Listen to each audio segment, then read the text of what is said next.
Shalom, selamat bergabung dalam program Baca Alkitab setiap hari.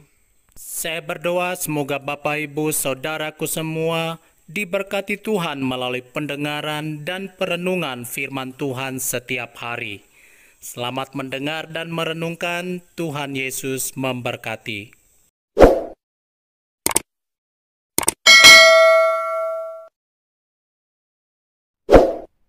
Ayub pasal 20. Pendapat Sofar bahwa sesudah kemujuran sebentar, orang fasik akan binasa. Maka Sofar orang Naama menjawab, oleh sebab itulah pikiran-pikiranku mendorong aku menjawab, karena hatiku tidak sabar lagi. Ku dengar teguran yang menghina aku, tetapi yang menjawab aku ialah akal budi yang tidak berpengertian. Belumkah engkau mengetahui semuanya itu sejak dahulu kala? Sejak manusia ditempatkan di bumi, bahwa sorak-sorai orang fasik hanya sebentar saja, dan sukacita orang durhaka hanya sekejap mata. Walaupun keangkuhannya sampai ke langit, dan kepalanya mengenai awan. Namun seperti tahinya, ia akan binasa untuk selama-lamanya. Siapa yang pernah melihatnya bertanya, di mana dia? Bagaikan impian ia melayang hilang, tak berbekas, lenyap bagaikan penglihatan waktu malam. Ia tidak lagi tampak pada mata yang melihatnya, dan tempat kediamannya tidak melihatnya lagi. Anak-anaknya harus mencari belas kasihan orang miskin, dan tangannya sendiri harus mengembalikan kekayaannya. Tulang-tulangnya boleh penuh tenaga orang muda, tetapi tenaga itu pun akan membaringkan diri bersama dia dalam debu. Sungguh pun kejahatan manis rasanya di dalam mulutnya, sekalipun ia menyembunyikannya di bawah lidahnya. Menikmatinya serta tidak melepaskannya, dan menahannya pada langit-langitnya. Namun berubah juga makanannya di dalam perutnya, menjadi bisa ular tedung di dalamnya. Harta benda ditelannya, tetapi dimuntahkannya lagi. Allah yang mengeluarkannya dari dalam perutnya, bisa ular tedung akan diisapnya. Ia akan dibunuh oleh lidah ular. Ia tidak boleh melihat batang-batang air. Dan sungai-sungai yang mengalirkan madu dan dadi, ia harus mengembalikan apa yang diperolehnya dan tidak mengecapnya. Ia tidak menikmati kekayaan hasil dagangnya, karena ia telah menghancurkan orang miskin dan meninggalkan mereka terlantar. Ia merampas rumah yang tidak dibangunnya. Sesungguhnya ia tidak mengenal ketenangan dalam batinnya, dan ia tidak akan terluput dengan membawa harta bendanya. Suatu pun tidak luput daripada lahapnya. Itulah sebabnya kemujurannya tidak kekal. Dalam kemewahannya yang berlimpah-limpah, ia penuh khawatir. Ia ditimpa kesusahan dengan sangat dahsyatnya. Untuk mengisi perutnya, Allah melepaskan ke atasnya murkanya yang menyala-nyala, dan menghujankan itu kepadanya sebagai makanannya. Ia dapat meluputkan diri terhadap senjata besi, namun panah tembaga menembus dia. Anak panah itu tercabut dan keluar dari punggungnya. Mata panah yang berkilat itu keluar dari empedunya.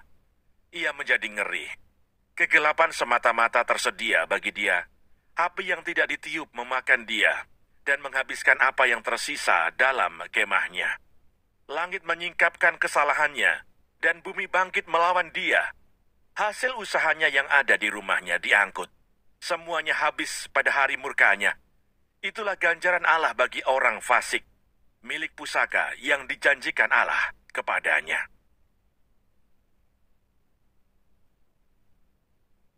Ayub pasal 21. Pendapat Ayub bahwa kemujuran orang fasik kelihatannya tahan lama. Tetapi Ayub menjawab, dengarkanlah baik-baik perkataanku, dan biarlah itu menjadi penghiburanmu.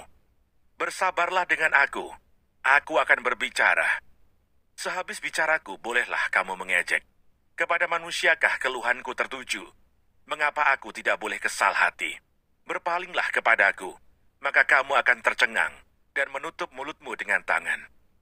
Kalau aku memikirkannya, aku menjadi takut dan gemetarlah tubuhku. Mengapa orang fasik tetap hidup menjadi tua, bahkan menjadi bertambah-tambah kuat?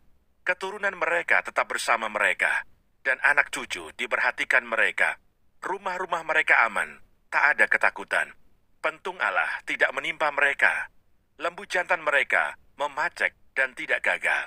lembu betina mereka beranak dan tidak keguguran. Kanak-kanak mereka dibiarkan keluar seperti kambing domba. Anak-anak mereka melompat-lompat. Mereka bernyanyi-nyanyi dengan iringan rebana dan kecapi, dan bersukaria menurut lagu seruling. Mereka menghabiskan hari-hari mereka dalam kemujuran, dan dengan tenang mereka turun ke dalam dunia orang mati. Tetapi kata mereka kepada Allah, "Pergilah dari kami. Kami tidak suka mengetahui jalan-jalan-Mu." Yang Maha Kuasa itu apa, sehingga kami harus beribadah kepadanya? Dan apa manfaatnya bagi kami kalau kami memohon kepadanya? Memang, kemujuran mereka tidak terletak dalam kuasa mereka sendiri. Rancangan orang fasik adalah jauh daripadaku. Betapa sering pelita orang fasik dipadamkan. Kebinasaan menimpa mereka dan kesakitan dibagikan Allah kepada mereka dalam murkanya. Mereka menjadi seperti jerami di depan angin, seperti sekam yang diterbangkan badai. Bencana untuk dia disimpan Allah bagi anak-anaknya. Sebaiknya orang itu sendiri diganjar Allah supaya sadar. Sebaiknya matanya sendiri melihat kebinasaannya, dan ia sendiri minum dari murka yang maha kuasa. Karena peduli apa ia dengan keluarganya sesudah ia mati, bila telah habis jumlah bulannya. Masakan kepada Allah diajarkan orang pengetahuan, kepada Dia yang mengadili mereka yang di tempat tinggi, yang seorang mati dengan masih penuh tenaga. Dengan sangat tenang dan sentosa, pinggangnya gemuk oleh lemak, dan sumsum tulang-tulangnya masih segar. Yang lain mati dengan sakit hati, dengan tidak pernah merasakan kenikmatan. Tetapi sama-sama mereka terbaring di dalam debu, dan berenga-berenga berkeriapan di atas mereka. Sesungguhnya aku mengetahui pikiranmu, dan muslihat yang kamu rancangkan terhadap aku. Katamu, di mana rumah penguasa?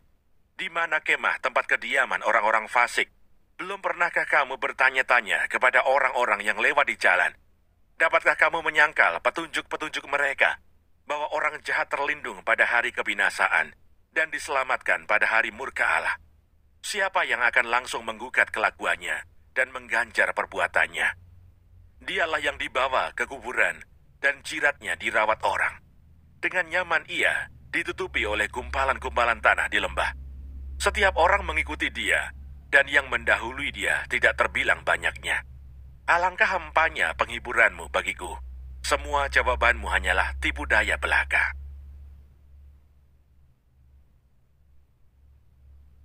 Ayub pasal 22. Elifas menganjurkan supaya Ayub bertobat daripada dosanya yang besar. Maka Elifas orang Teman menjawab, "Apakah manusia berguna bagi Allah? Tidak. Orang yang berakal budi hanya berguna bagi dirinya sendiri. Apakah ada manfaatnya bagi Yang Maha Kuasa kalau engkau benar, atau keuntungannya kalau engkau hidup saleh? Apakah karena takutmu akan Allah, maka engkau dihukumnya dan dibawanya ke pengadilan? Bukankah kejahatanmu besar dan kesalahanmu tidak berkesudahan? Karena dengan sewenang-wenang, engkau menerima gadai dari saudara-saudaramu dan merampas pakaian orang-orang yang melarat. Orang yang kehausan tidak kau beri minum air, dan orang yang kelaparan tidak kau beri makan. Tetapi orang yang kuat, dialah yang memiliki tanah, dan orang yang disegani, dialah yang mendudukinya. Janda-janda kau suruh pergi dengan tangan hampa, dan lengan yatim piatu kau remukkan. Itulah sebabnya engkau dikelilingi perangkap, dan dikejutkan oleh kedahsyatan dengan tiba-tiba. Terangmu menjadi gelap, sehingga engkau tidak dapat melihat, dan banjir meliputi engkau. Bukankah Allah bersemayam di langit yang tinggi? Lihatlah bintang-bintang yang tertinggi, betapa tingginya. Tetapi pikirmu, tahu apa Allah? Dapatkah ia mengadili dari balik awan-awan yang gelap? Awan meliputi dia, sehingga ia tidak dapat melihat. Ia berjalan-jalan sepanjang lingkaran langit. Apakah engkau mau tetap mengikuti jalan lama yang dilalui orang-orang jahat? Mereka yang telah direnggut sebelum saatnya, yang alasnya dihanyutkan sungai. Mereka yang berkata kepada Allah, "Pergilah daripada kami," dan Yang Maha Kuasa dapat berbuat apa terhadap kami? Namun dialah juga yang memenuhi rumah mereka dengan segala yang baik. Tetapi rancangan orang fasik adalah jauh daripadaku. Hal itu dilihat oleh orang benar dan mereka bersukaria. Orang yang tidak bersalah mengolok-olok mereka. Sungguh lawan kami telah dilenyapkan, dan peninggalan mereka telah habis dimakan api. berlakulah ramah terhadap dia, supaya engkau tentram. Dengan demikian engkau memperoleh keuntungan. Terimalah apa yang diajarkan mulutnya, dan taruhlah firman-Nya dalam hatimu. Apabila engkau bertobat kepada Yang Maha Kuasa dan merendahkan diri, apabila engkau menjauhkan kecurangan dari dalam kemahmu, membuang biji emas ke dalam debu, emas Ofir ke tengah batu-batu sungai, dan apabila Yang Maha Kuasa menjadi timbunan emasmu dan kekayaan perakmu, maka sungguh-sungguh engkau akan bersenang-senang karena Yang Maha Kuasa dan akan menengadah kepada Allah. Jikalau engkau berdoa kepadanya, Ia akan mengabulkan doamu dan engkau akan membayar nazarmu. Apabila engkau memutuskan berbuat sesuatu, maka akan tercapai maksudmu dan cahaya terang menyinari jalan-jalanmu. Karena Allah merendahkan orang yang angkuh, tetapi menyelamatkan orang yang menundukkan kepala. Orang yang tidak bersalah diluputkannya. Engkau luput karena kebersihan tanganmu. Jangan lupa subscribe, nyalakan loncengnya, like, dan share. Terima kasih. Tuhan Yesus memberkati. Shalom.